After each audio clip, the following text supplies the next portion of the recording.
and welcome to the Mindset Michelle TV show. We're so super excited to have you join us again today for another wonderful, wonderful episode. And today's special guest is Jeremy Breton. Hello, Jeremy. Thanks for having me. It's so lovely to have you on the show. I keep getting this sense of deja vu having you on the show, but maybe it's just because of the beautiful blue that I can see you wearing there. We must have, just known that the blue would mean that we were so in sync together today. So thank you for coming on the show. And for those of you who haven't met Jeremy before, he's a financial planning person that's had an interesting journey from that start in his career all the way through to cryptocurrency today.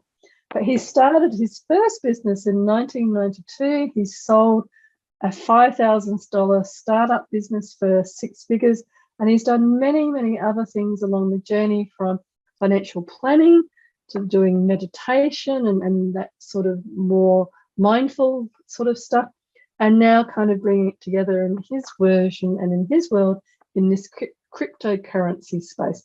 I can't even say the word at the moment, cryptocurrency. But like many of you, I will be very interested to hear him explain what cryptocurrency is, and it help us to understand a bit more what we're looking at with it all.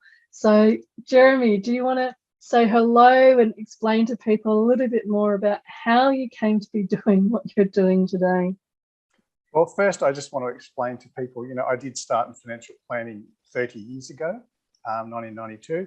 So obviously, by looking at me, I was 4 at the time. I was very young.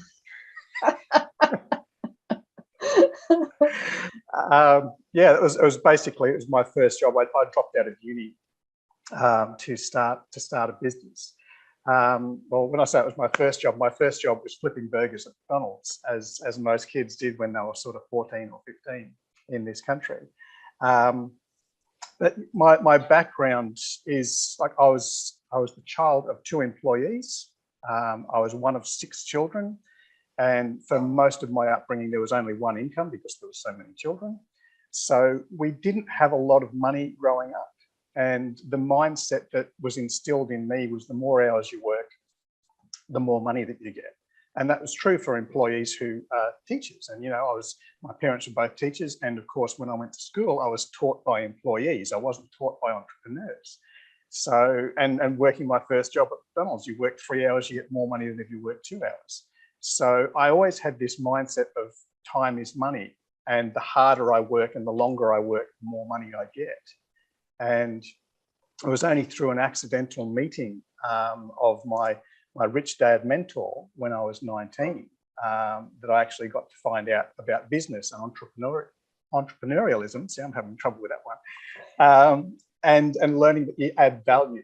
And if you add enough value in the first 2 hours of the day, you can go home for the rest of the day. If you make enough money by Wednesday, you can take the rest of the week off. And that was just a really wild concept to me, one that I had never grown up with.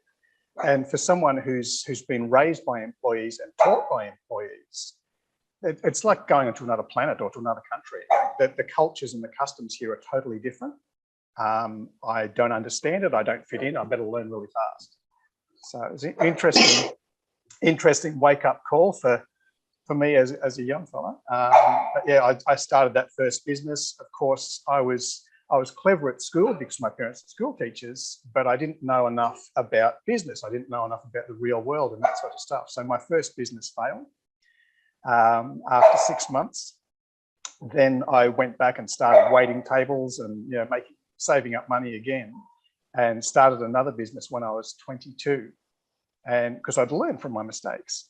And my second business actually failed after 18 months because I didn't take out the appropriate insurance. And when my business partner got sick and spent 4 months in hospital, obviously the business went downhill because I was trying to work the business as well as take care of my business partner and take care of my children and things. So at that stage, my ever helpful parents and friends said, obviously you suck at business, you failed twice, you need to go back to university, finish your degree and get a good job somewhere. But I sort of looked at my first business failed after 6 months. My second business went for 18 months. I'm actually 300% better than what I was before. And so then after that business failed, I started another one and another one. And my idea was, if I could get this business to go for 2 or 3 years, maybe I could sell it to someone else before I crashed and burned it. And that was the idea. And for people who are in business, the ultimate product to sell is the business. Like anyone can start a business. You can push a lawnmower down the street and you can start a business, and you can run a business, and that's okay if you know what you're doing. But to sell it to another person as a going concern and have them give you money for it, that's the ultimate challenge. And that was what I found was the really exciting thing, and building a business that didn't take all the time, because no one wants to buy a business where they're working 70 hours a week. It's ridiculous. You're just buying yourself a full-time job. But if you can build a business where you're not working all the hours, then it's very easy for someone to buy that from you, or very easy for you to continue to run it. So I really hear, and you put it so wonderfully, and I've heard it described in different ways before, but I really hear about that difference in the mindset of being an employee, and you turn up and you get paid per hour for your time. So it's a time versus money kind of equation, versus very much in that entrepreneurial space where, it's time versus value versus money. Sorry. It's the value that you provide. And, you look at somebody like an Anthony Robbins or Tony Robbins or somebody like that, where they charge, like $1,000 for 10 minutes or something like that, because the value that you get in that 10 minutes is the accumulation of many, many years of research and work in that space, as opposed to spending, maybe $10 or $100 at a coach, but it's not necessarily at that same level as the Tony Robbins, because they haven't got the same sort of skill sets behind them. So I really hear that resilience and that strength that comes through in those life lessons, those early life lessons, that have then helped create who you are now and what you're doing now. And that's all really exciting. And I think, especially with that financial lens that you have, what do you then think is success to you now? What does success mean to you nowadays? Well, when I was very young, you always see people on TV with fast cars and big houses and that sort of stuff, and you go, I want that. That's cool. The flip side of that is the Hollywood brainwashing, which a lot of people don't talk about, but it's pervasive. And once you see it, you realize, you grow up on Scrooge McDuck, right? Scrooge has got all the money, but he's actually not a very nice person. And then you go into the Scooby-Doo generation, and the broke-ass college kids are always ripping the mask off this monster at the end of the show. And the scary monster is actually, he's the real estate developer who is trying to scare people away so he can buy the properties for cheap.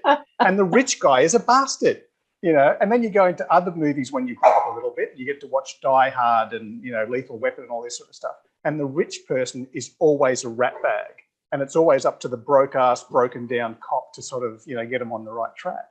And you're just sort of brainwashed throughout Hollywood years, in your formative years, that rich is bad and poor is good. And I think that that's such an interesting realization, and a very important one, that money didn't equal evil, just as poor didn't equal happy. So not everybody kind of has those exposures at such a young age. Yeah. I mean, obviously, I said before, like I've had a couple of businesses go bad. I've also had relationships go bad. I've had illness in my life, things like that. I've ended up homeless a couple of times after I became an entrepreneur.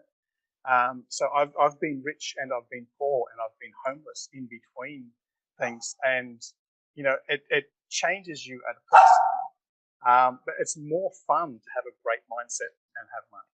You can have a great mindset and be living in a cardboard box, but how many people can you impact? How many people can you help when you're the homeless guy living in a cardboard box, even if you're the Dalai Lama? It takes money to actually have a TV show or to write a book or to have a platform where you can actually communicate with other people. And if you want to help the poor, the best way to help the poor is to not be poor. If you've got money, you can build the Oprah Winfrey School or the Michele School or whatever. You can help people that way, particularly if you know how to make money without working all the hours under the sun. And that was a big wake-up call for me. And I really love that. I really do hear that difference that you're coming to there around how to communicate and talk about value as opposed to selling time or offering time. And so I'd love to hear for the people watching, what are some of the suggestions that you have around that, around tips or habits that people could do to keep formulating that focus more on identifying their value and packaging the value and sharing their value with their employer, with the market, with whoever it is? What are some of the suggestions that you might have around that? It's so easy these days, Michelle, to start a side hustle. Like, 20, 30 years ago, obviously we didn't have the internet. So, you couldn't communicate with someone on the other side of the planet without making a very expensive phone call to France or whatever. But these days, like, kids in Africa living in a mud hut can buy a $25 smartphone and they can set up a drop shipping business.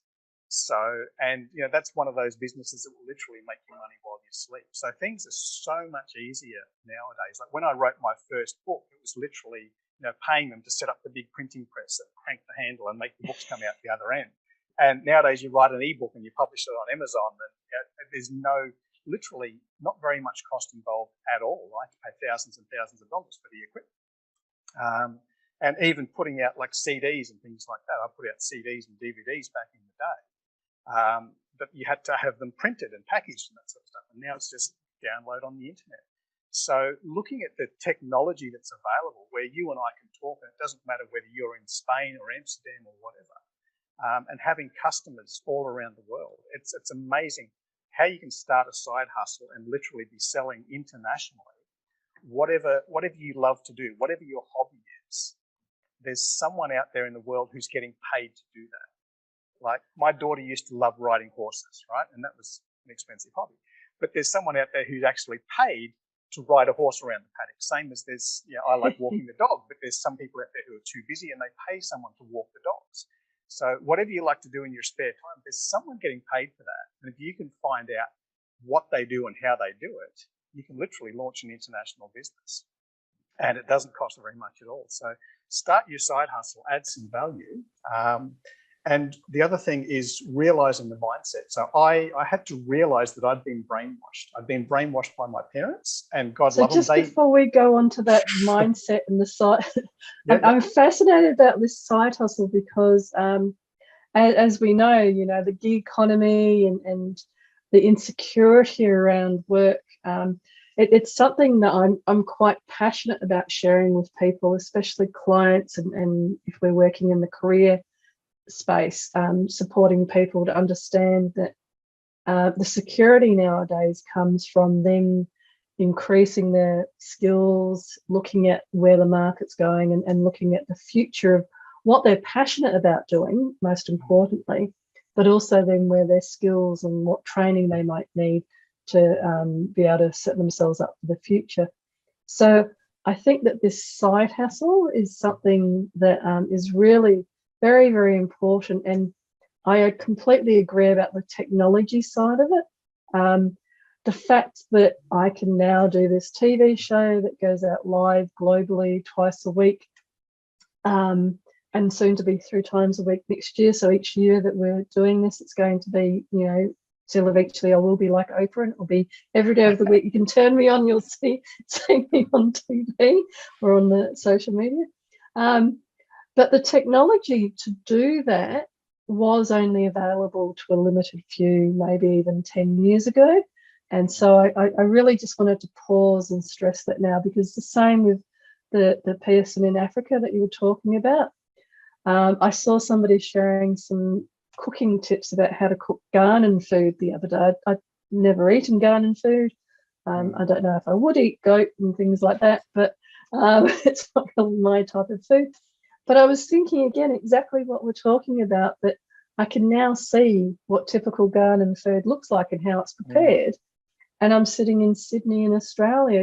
This technology has opened up exactly like you're saying. If there's somebody in, say, London who's raising children from a Ghanaian background, but is forgotten because their parents have passed away or whatever, and forgotten how to cook one of these dishes, they can now go to somebody that's living in Ghana, still making these dishes, and say to the kids, oh, here we go, this is how to make, grandma's recipe. And it's free. You can watch it on YouTube for free. You don't have to go and buy a cookbook or hire a Ghanaian chef or anything like that. So, yeah. No, and again, the chef, would have been a specialist chef in XYZ, and now that information is all free and the technology is so much cheaper. So I just wanted to pause briefly there and just really reflect that one of those ways of being able to create that financial mindset and financial success is looking at, well, what's technology making available for me to be able to do? Thinking of it, like you're saying, with the side hustle in terms of doing it as a gig economy. I'm going to be doing a bit here and a bit there and a bit somewhere else, to just experiment and play, to then look at, well, I thought I'd enjoy that, but I didn't enjoy that, but I really enjoyed this and I thought I'd hate it, so I want to do more of this. And so I think that these are really fabulous tips and insights to share with people. Yeah, I mean, obviously you're doing whatever job you're doing because you're good at that job, but there's also something that you really, really love to do, and that's whatever you're doing when you're not in your job. And some people say to me, oh, I just like to watch sports on the weekend, or I just like to watch movies on Netflix. I'm like, cool. You know what? There's someone who's actually paid to watch sports. They're called sports commentators. There's someone who's paid to watch movies. They're called movie critics. And all you got to do is watch this Batman movie and say, I didn't like it as much as the last Batman movie, and here's why, blah, blah, blah. You start a blog, So it doesn't matter. Everybody says to me, oh, like, you just say that you can turn a hobby into a side hustle. Every single freaking hobby, doesn't matter what it is, no matter what you like to do, there's always someone who's getting paid to do that. And people try and trick me and go, oh, but what about this? What about this? Yes, there is. Every single thing you can think of is someone who's getting paid to do that. So don't try and trick me. It happens. You just got to find out. There's probably 5 things you love to do, and you can start 5 side hustles, particularly using the technology, because it doesn't take that much time. The thing I was going to say before is, about the mindset, is understanding that you were born into a cult and you were programmed into the cult. You were given the mindset of the cult. So, born into a middle-class family in Australia. I was born Catholic, went to a Catholic school. The Catholic teaching is the Catholics are right and everyone else is wrong, right? The Buddhists are wrong, the Hindus are wrong, the whatever. But if I was born in the middle of sub-Saharan Africa, or if I was born in India or whatever, I would grow up in a totally different religion. I'd be Muslim, I'd be Hindu, I'd be Buddhist, I'd be whatever. And I'd be thinking everybody else is wrong. And you've got this mindset that I'm right, everyone else is wrong. But when you start to travel, when you start to meet other people, even chatting to people on Facebook from different countries, different religions, different cultures, and you go, shit, we were all programmed. And it wasn't our parents' fault. They didn't do it deliberately because they grew up in the same cult. It's been going on for generation after generation after generation. But once you realize that you're in a cult, you can deprogram yourself, you can unbrainwash yourself, and you can change your methodology. Because, Richard Branson's kids aren't going to grow up pushing shopping trolleys or flipping burgers, right? Because they grew up with the mindset of an entrepreneur. And for most part, most people, if your parents were both employees and they both went to church on Sundays, you're going to be an employee and you're going to go to church on Sundays, and you're probably going to buy the same brand car that your dad bought, or, whatever, because that's what we do. We inherit these values, as you were saying before, but it's never too late to change them. Once you realize you've been programmed, you can unprogram yourself. The danger is when you don't realize you've been programmed by your parents and your schools and your teachers and the Hollywood and whatever else that your upbringing has instilled values, even the music that you listen to, So once you realize you've been programmed, you can shift that and change that. And meditation is one of the greatest tools that I've ever discovered. I completely agree. Having belonged to a few cults at different times, in that definition of cult, I should say. I went to a Catholic high school. I'm not Catholic, but I did go to a Catholic high school. And I have belonged to a couple of different spiritual groups. And I have lived and worked in Chile and some weird and wonderful places around the planet. So I have been very lucky to have those insights that you're talking about, to understand that my belief system, if you like, is something that in some ways I've inherited, but then chosen back into as well, because there comes a point where as an adult, when you see something that's different or doesn't match what you believe, you then start to choose back into it. I think for me, one of those interesting points was I didn't come to the entrepreneur world until I was quite a bit older than 19. And mostly because I was too busy traveling around the world. But when I did, what I realized was exactly that it was for me that shift from I'm selling time to I'm selling value. And the value is around, well, I have a unique skill set or mountain of value that nobody else has, and everybody has their own unique fountain of value. And it's about packaging that and how to then promote it and sell it and explain it to people in a way that they go, oh, okay, yes, I value Michelle's time at the same way that I value Tony Robbins or Oprah Winfrey, or I value Michelle's time, even more. It could be any of those. It in my scale, it only goes up. But but that cult that we've got to show you some stock market charts, darling. Some crypto charts. It doesn't always go up in a straight line. It's sometimes just up and down and up and down and up and down. Up and down and up and down. Yeah. Well, I did relate when you were talking about homeless, because I have, as an entrepreneur in my entrepreneur world, had some really tough times financially, like everybody does, and it does build that resilience in you and that appreciation for when things are going better and when things flow. But I think it also helps to always bring it back to, well, why are you doing things and what's your purpose? And that also, I think, helps to break out of that cult, because I think, like many people, I sort of moved from the employee cult to the entrepreneur cult. And then when I realized that was just a different version of cult, actually no, the only cult I'm interested in is the internal, what is my vision and purpose for myself, that doesn't fit in any of these outward definitions of cults. But this is a journey that takes time, and even for Richard Branson and people like that, their children are growing up in that entrepreneur cult, if you like. So they then have, in a sense, a difficulty understanding what an employee worldview would be, because they'll never experience doing the hamburgers, or to me it was doing kebabs. I worked with some Greek men. I was working with these older Greek guys selling kebabs, and it was very, very, very educational at that younger age. But having those life experiences to then understand that these are the belief systems that we choose into is I think, one of the important, wonderful messages that you're sharing there. I talk a lot about belief systems, and I always use capital B, capital S, because it's BS. It's all BS. Whatever race, religion, country, food, it's all BS to someone. So you again, being entrepreneurial, being benevolent billionaire, being a hard-working working class person, being whatever religion or whatever race you are, it's all BS. Absolutely, it's all a belief system. And you peel off the skin, you take away the tools of the trade and say, who are you as a person? You're not really a teacher, you're not really a quarry worker, you're not really an electrician. Before that, you were just a person.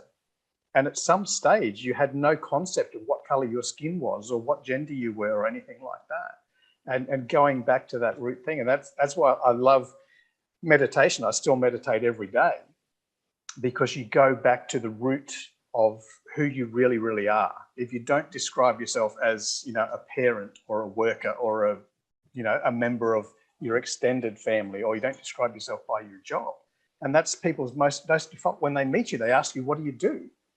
But no one actually asks you, what do you value? What do you stand for? What do you hope to achieve with your life? And those are some of the really cool conversations, because if you said, what do you do? I go, I manage a hedge fund for cryptocurrency. People go, oh, okay.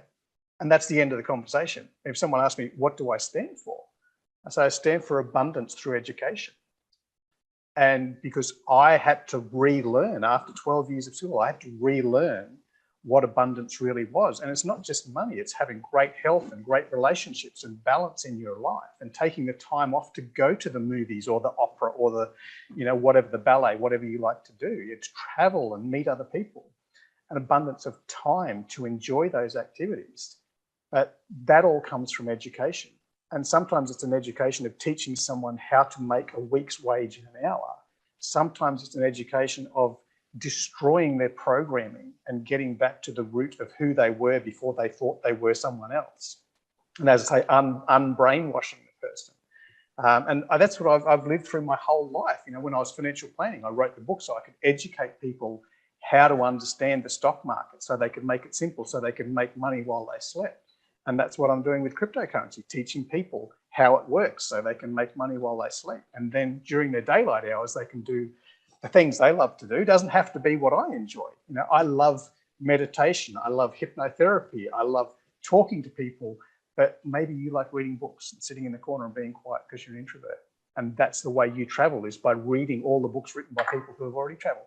That's okay. You know, learn enough so that you've got enough time to do the thing that you really love to do, or do the thing that you love to do and capitalize on that by having a side hustle so you can make money living your best life. You know, some people make money by traveling. They end up on the travel shows or writing travel blogs or something like that. Whatever it is, find out how to make a quid from it. And then what are you going to do with that money? Once you're making more money than you can spend, what are you going to do with that? Where you direct it. Like Oprah started the Oprah Winfrey School, and that's fine for her because she's got $9 billion, but not everybody does that. Maybe you'll start off by sponsoring one child to go to school. And like, we sponsor kids in Africa, and it's like $15 a month to pay a school teacher, because obviously the wage disparity, right? And we can get the school teacher to teach them entrepreneurial education rather than employee education. And to send a child to school and buy them lunch is about 50, 60 cents. You know, Wow. so it's not that expensive to empower the next generation. And some of these kids are going to grow up and get their doctorate degree and leave Africa, and you know, they might be giving me life-saving surgery in 20, 30 years' time. I don't know. We're sowing into the next generation. But It you know, is.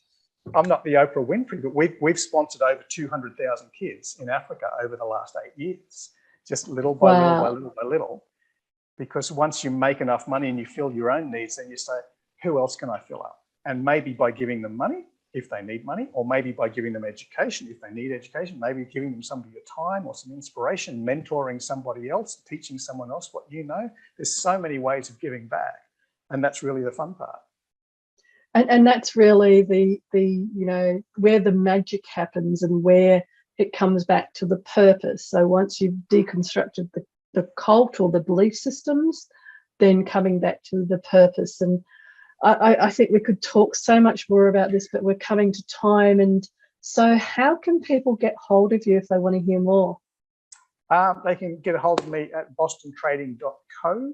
That's no M on the end, not .com. Bostontrading.co is where we have the crypto hedge fund.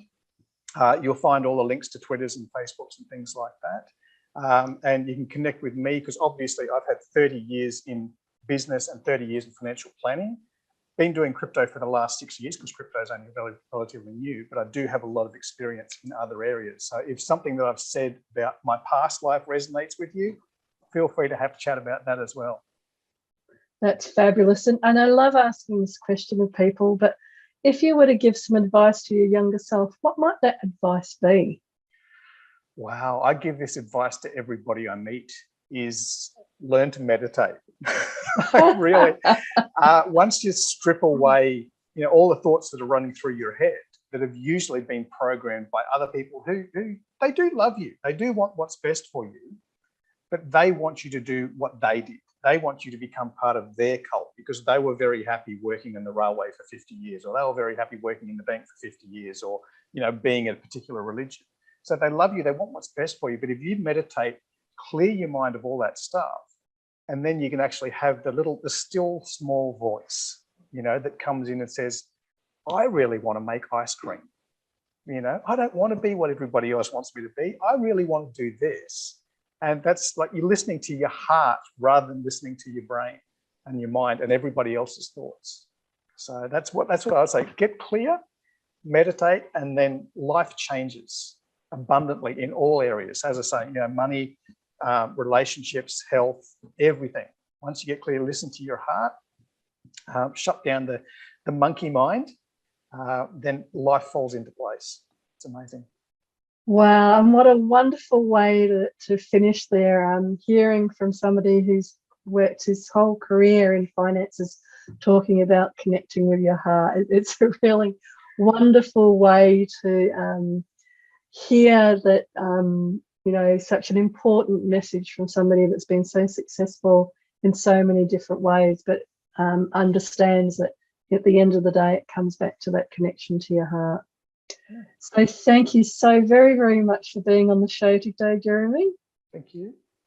It's been a real, real pleasure. And so to all of you viewers out there, thank you again for watching today and for being a part of this incredible journey as we keep talking to these specialists and these experts in all of these different wonderful kind of areas, and hearing about, at the end of the day, it all comes back to your heart. So from my heart to your heart, for now, be great, be fabulous, and be you.